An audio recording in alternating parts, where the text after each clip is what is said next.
We got a great show ahead for you on American Black Journal. Our Black Church in Detroit series honors trailblazing women in the ministry. We're going to talk with Reverend Cindy Rudolph about making history at Oak Grove AME Church, and we'll remember the achievements of the late minister and media icon, Martha Jean "the Queen" Steinberg. You don't want to miss today's show, so stay where you are.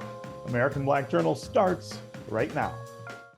From Delta faucets to Behr paint, Masco Corporation is proud to deliver products that enhance the way consumers all over the world experience and enjoy their living spaces. Masco, serving Michigan communities since 1929. Support also provided by the Cynthia and Edsel Ford Fund for Journalism at Detroit Public TV. The DTE Foundation proudly supports 50 years of American Black Journal in covering African American history, culture, and politics. The DTE Foundation and American Black Journal partners in presenting African American perspectives about our communities and in our world. Also brought to you by Nissan Foundation and viewers like you. Thank you.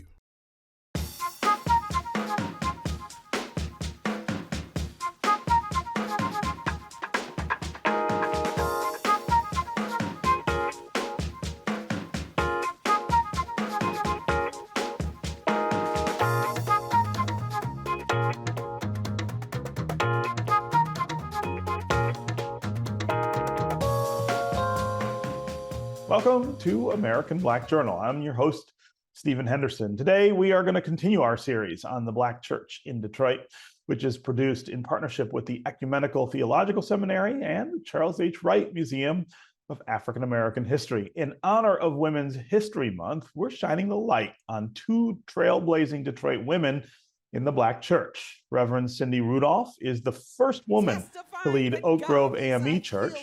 And the late Martha Jean "the Queen" Steinberg was a pioneer in gospel radio and in the ministry. Here's my conversation with Reverend Rudolph and Martha Jean Steinberg's longtime colleague and friend, Jay Butler of WDET-FM radio.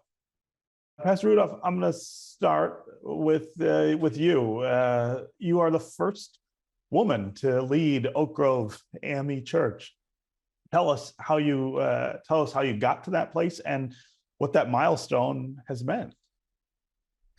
So I have been in ministry for 23 years now.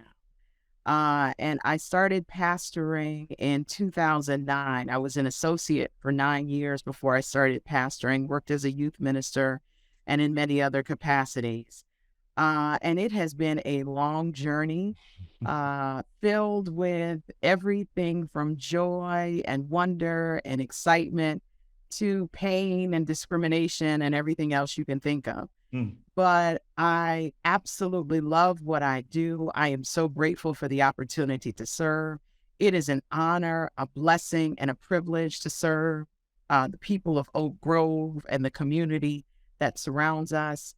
I have the privilege of being the first female pastor, and the church is celebrating 100 plus years. We were actually founded in 1921. Wow. And so to serve as the first female pastor is an honor. It's also a major milestone because Oak Grove is also what we call a lead church in the AME Church. We are governed by bishops, and our region is broken up by state. And so we are in what we call the Michigan Annual Conference. And in the Michigan Conference, Oak Grove is actually the largest AME church, which is why we call it the lead church. And so we're seeing more and more in the AME church that women are being called and appointed to lead churches. We have now 5 female bishops that have been elected in the AME church. Wow. And so we've made a great deal of progress. I'm very proud of the work that we have done. We still have a long way to go, but I'm really, really grateful for the progress that has been made. And as a female pastor, I am constantly striving to do the very best work that I can do, not only to represent Oak Grove, but also to represent the calling which is upon my life, because ultimately I know that I stand as a minister of the gospel of Jesus Christ. Yeah. So talk about the congregation there at Oak Grove and how they've adapted to this milestone. And this is different for them.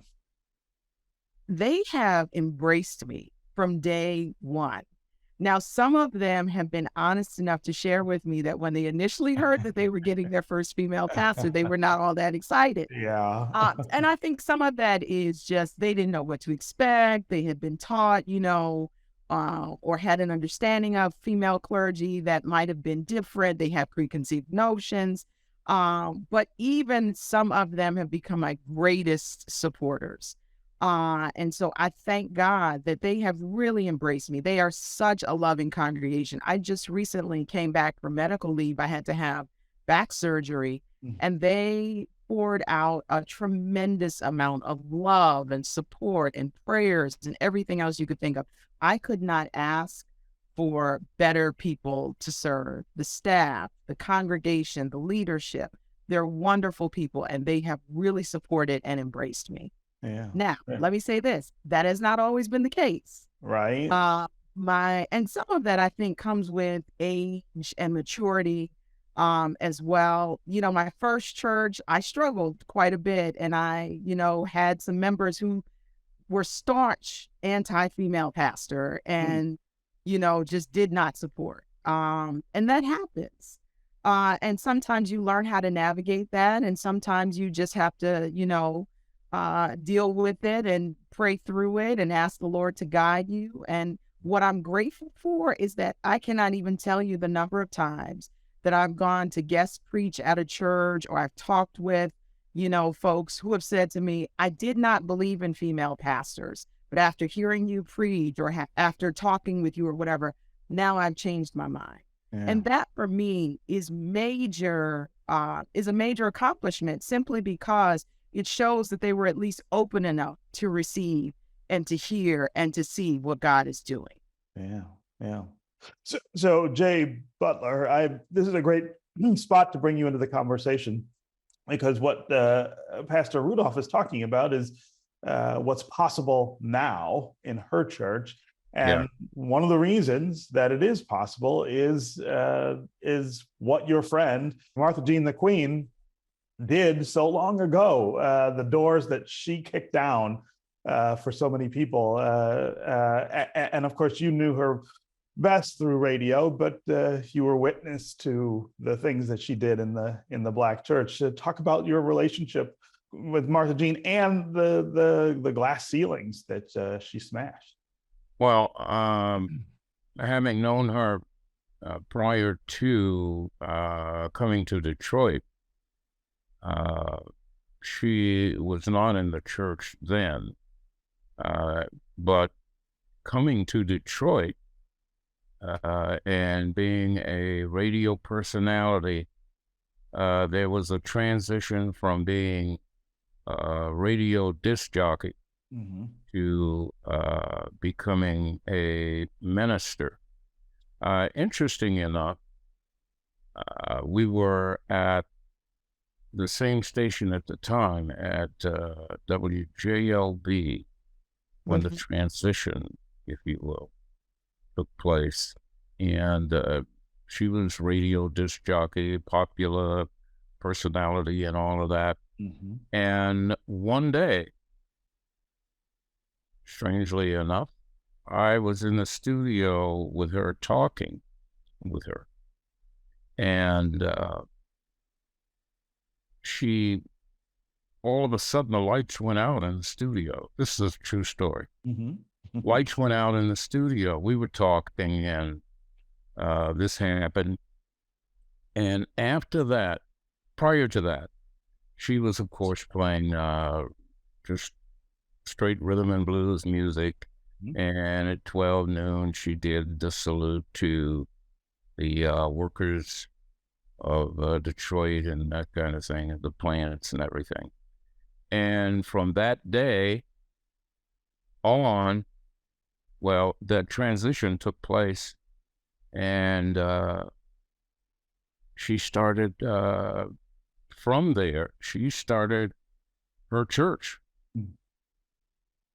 And they're called the Home of Love, which is, of course, still in existence, and members and a thriving church. it has been now, I think, about, I won't talk about how many years. A lot. A lot of years. Right. But the transition took place, and it's been a thriving church with a great number of ministers who are members who are dedicated to that church too. Yeah.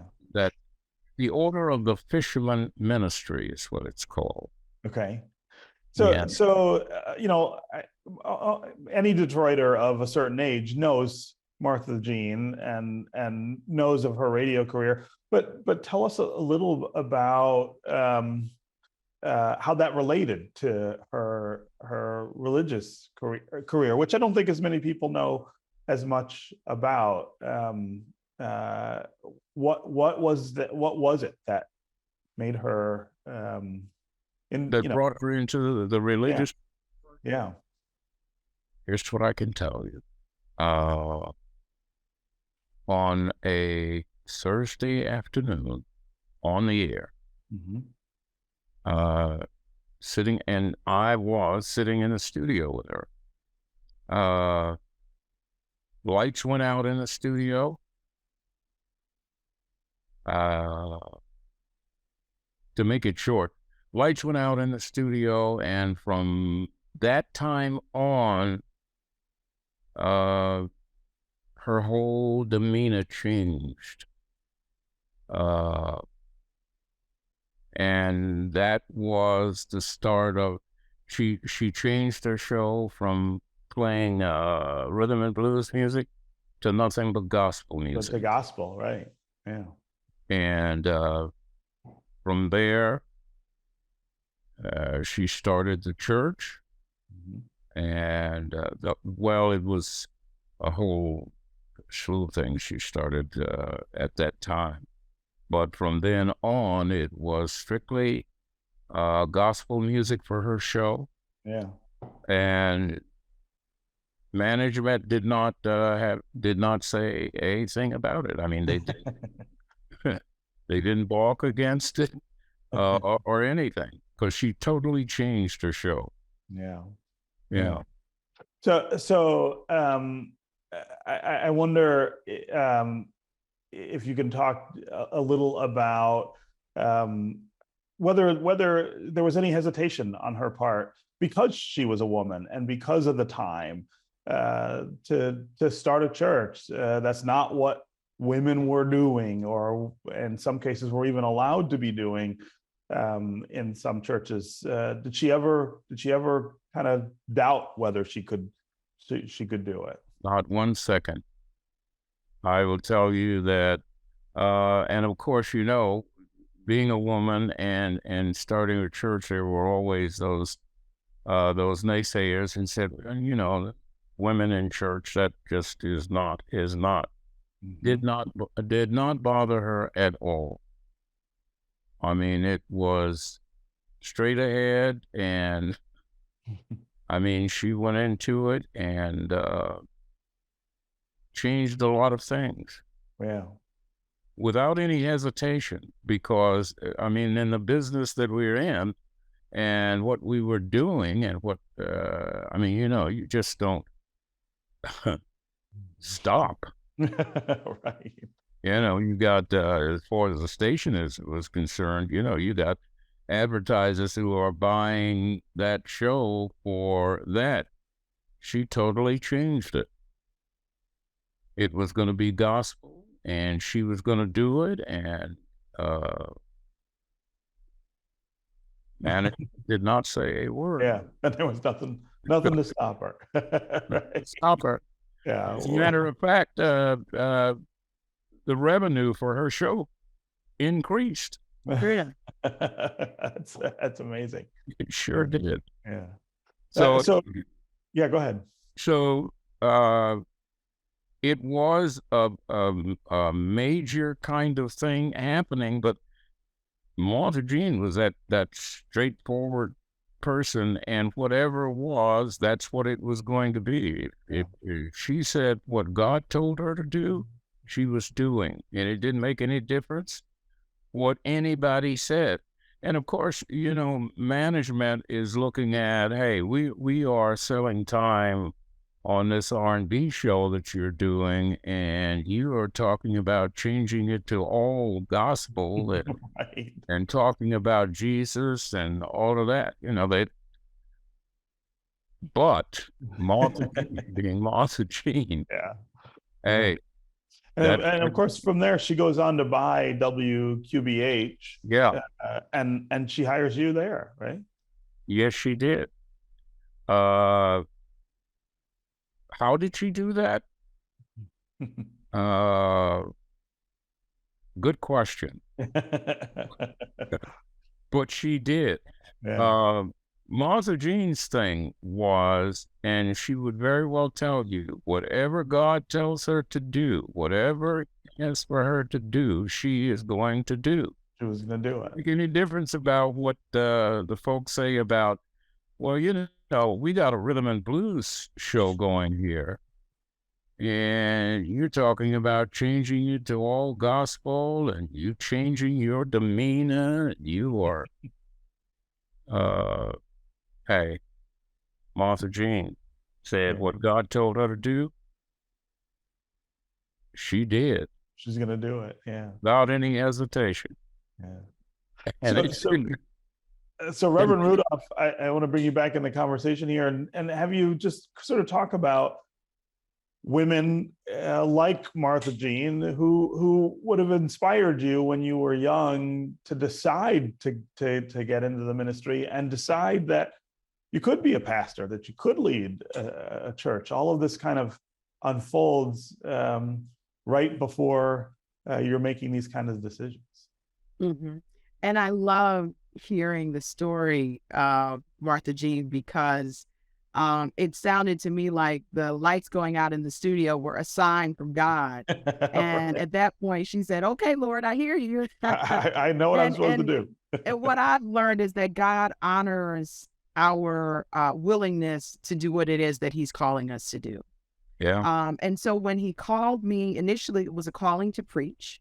Mm-hmm. And one of the things that I heard clearly when God called me to preach was, don't ever doubt it.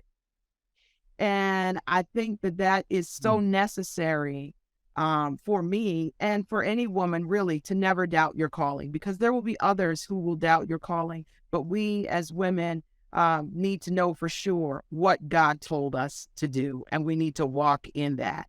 I have been inspired over the years by both male and female mentors. One of them, of course, is Reverend Dr. Ann Lightner Fuller. I had the privilege of serving under her in Towson, Maryland, before she retired. One of our lead pastors in the AME Church for many years. Of course, pioneers and trailblazers like Jarena Lee, Reverend Jarena Lee, I should call her, because we posthumously ordained her at the General Conference in 2016. She was initially licensed to preach way back in 1819. And she was the first female ever licensed to preach. And that was initially, she encountered resistance. But Bishop Richard Allen could not deny the calling that was on her life. And so he affirmed her publicly in that way. And we thank God for her. Of course, people like Bishop Vashti Murphy McKenzie, who was the first female bishop in the African Methodist Episcopal Church. And I could name so many others who have influenced and inspired me and showed me that I could do this work. And I think it's important to also acknowledge that I've been affirmed by, male mentors who gave me opportunities, like my father in ministry, Reverend William B. Watley, and was always willing to acknowledge, the gifts and the calling upon my life in ways that were not only affirming to me privately, but affirming publicly so that others could also see and support. Yeah. Reverend Rudolph, you mentioned that there are still challenges. You mentioned earlier that you still face some things that you might see as obstacles. We're going to talk a little about what those are and how you smash through those. Smash through. I like that choice of language. Well, so the challenges are, there are some people who still don't believe, obviously. There are some people who will not acknowledge female clergy. I've had people say to my face, I don't believe in female preachers. I had one person, and this was actually a pastor, who said to me, well, I can see biblical evidence for female preachers, but not for female pastors. So, I'm not really there yet, with you. And so when people say things like that, I have to remind them, what is preaching?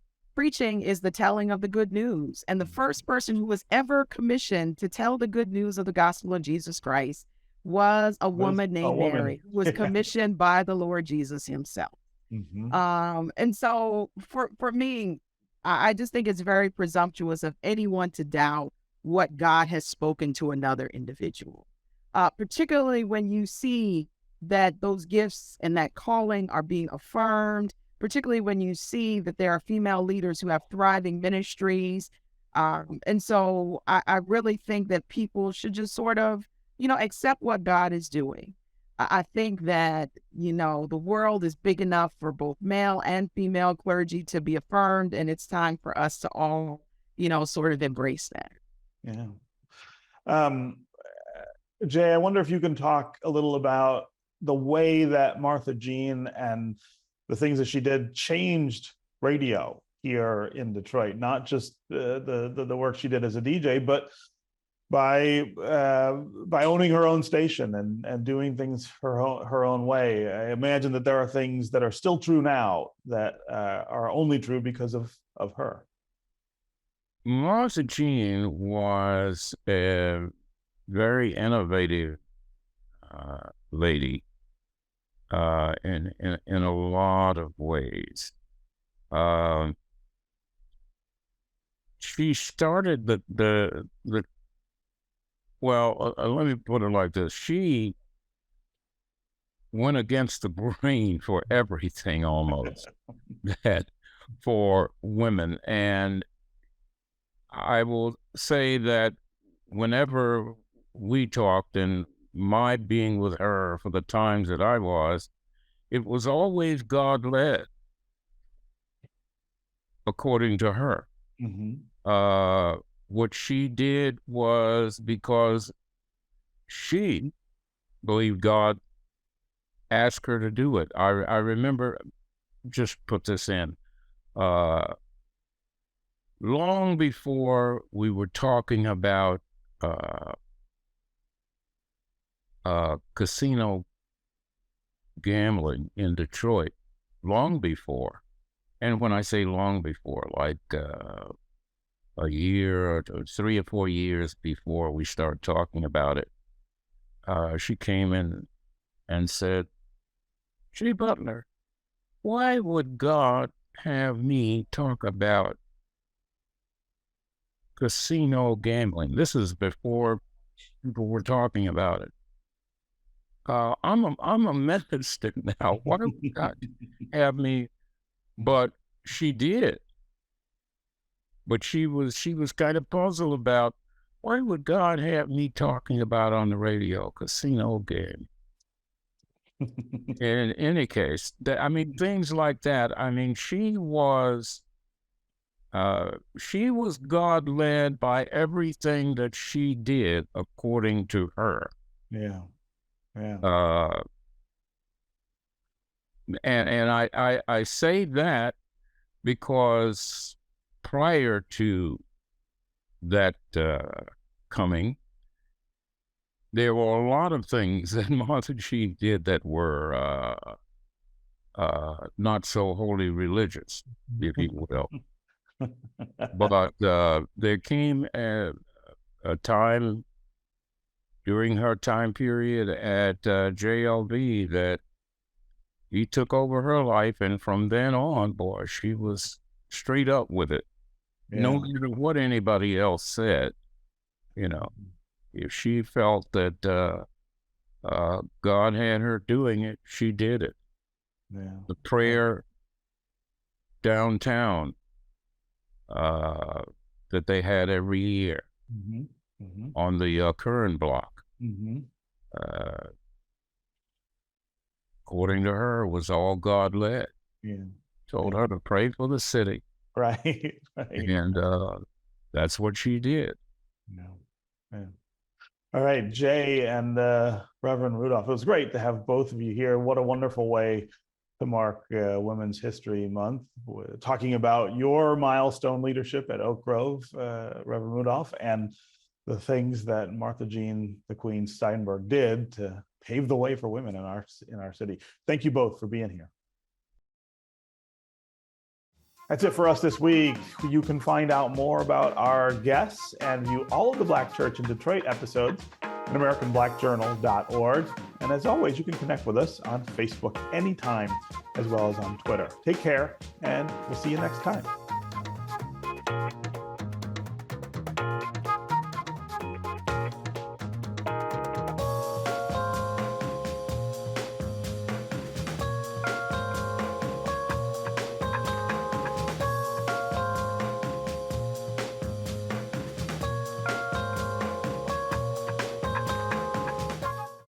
From Delta faucets to Behr paint, Masco Corporation is proud to deliver products that enhance the way consumers all over the world experience and enjoy their living spaces. Masco, serving Michigan communities since 1929. Support also provided by the Cynthia and Edsel Ford Fund for Journalism at Detroit Public TV.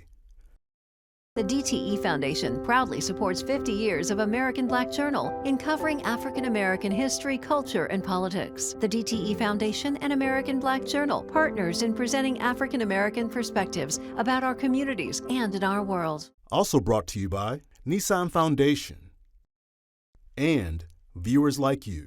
Thank you.